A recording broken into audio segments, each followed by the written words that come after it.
I want to go over some of the basics of cutting with you. Some of your cutting, it's in all different sizes.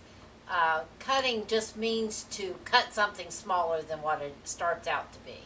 Some of your cutting can be big or small. Now when I make a roast, I usually cut potatoes, and I will cut them maybe into halves or quarters to put in the roast. And that is like that, very simple. Then you can cut into cubes. And so I usually cut about, for a cube, I'll cut about 3/4 of an inch thick. And then I try to make a cube as square as possible. And like the potato here, I'll cut it into 3 pieces. And then I'll turn it like this and cut it in 3 this way. So basically, I have a cube, which is equal on all sides. Now also, we have dicing. Now dicing is smaller than a cube. So I will cut these potatoes into small slices.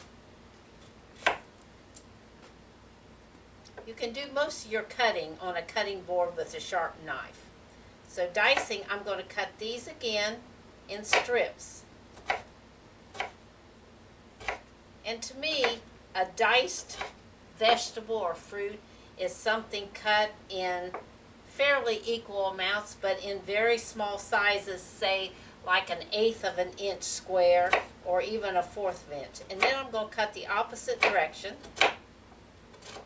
And when you get used to it, you can go faster, but this will make, if you can see here, I've got some diced potatoes there.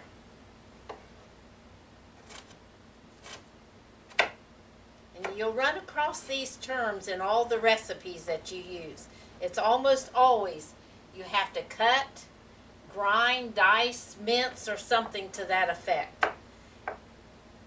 Now when it just says chopped in a recipe, sometimes they don't specify what size. But chopping, a lot of times can be left up to you, however you like the size of your, say in a vegetable soup. If you like large chopped vegetables, then you make them a little larger. But chopping, it can be any size. And you might just want, maybe you want to chop your peppers or onions smaller, and you might want your potatoes and carrots larger. A lot of recipes will call for shredding. Now I use this to shred, and the one thing that is very common is your cabbage. So I'm going to take it over these holes on this grater, up and down, until I get the desired amount shredded that I want. And this is used like this for coleslaw very often. See how nice it comes out? And then when you get the amount that you need, maybe a whole head or a half a head, then you'll mix it with the rest of the recipe. Now the other thing is a grated carrot is very common, especially if you make carrot cake. So I use this side. It's a coarser, kind of, it'll be sharp. And I just run the carrot up and down over that.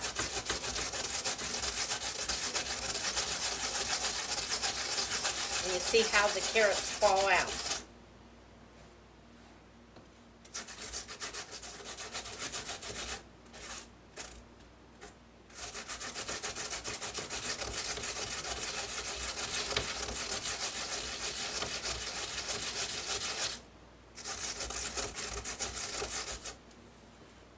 See how nice and fine that is? So when you bake that in bread or something, it bakes up nice and quick. It doesn't leave any chunks in it. And you'll run across that. That is great, and this is shred. Now a lot of recipes want you to mince something, and that would probably be very common is garlic. Now I use my garlic press to make minced garlic. I just put it in here, and you force it through the press.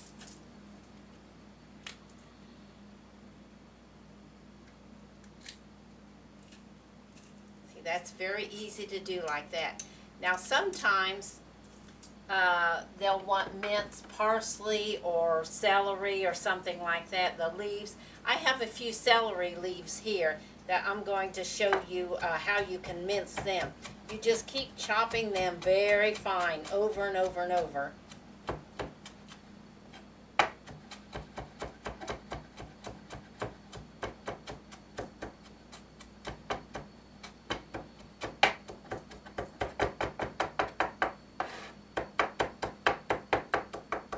And you can see that is minced as fine as the garlic put through the press.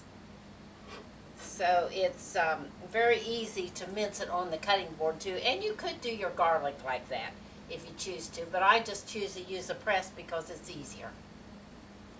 I'm making some julienne carrots.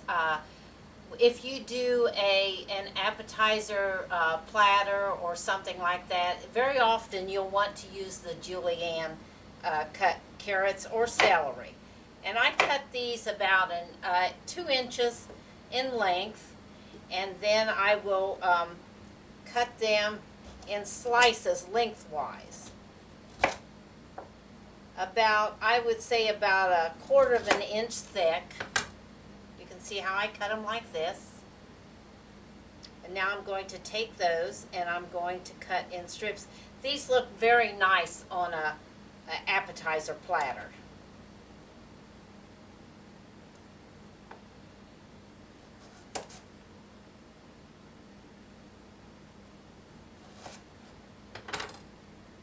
See, you can do celery or carrots or a lot of the different vegetables that are big enough to do that way. But the celery and carrots are very common on the platters. Now, if a recipe calls for slivered almonds, most likely you'll just purchase them that way. But since I only buy the whole almonds because I use them for so many different things, I will just take and sliver them myself. And the way you do that is just take your knife carefully with your fingers, holding the almonds, and just cut them lengthwise into little tiny slices is what really it is. And you can see how they just come out little slivers. So that's your almonds. And that's what slivered almonds are, or that's the way you would cut anything that calls for slivered, but most of the time it's the almonds. Now, you'll run across when cooking a lot of recipes telling you to grind ingredients. This could be meat, cheese, nuts, a variety of different ingredients. So I usually use my mixer, which has a grinder on it. You can buy little hand grinders that hook on your cabinet. But anyway, I put the little blade in there and it's ready to grind. So all I do is just throw the nuts in there, and you can see how they come out.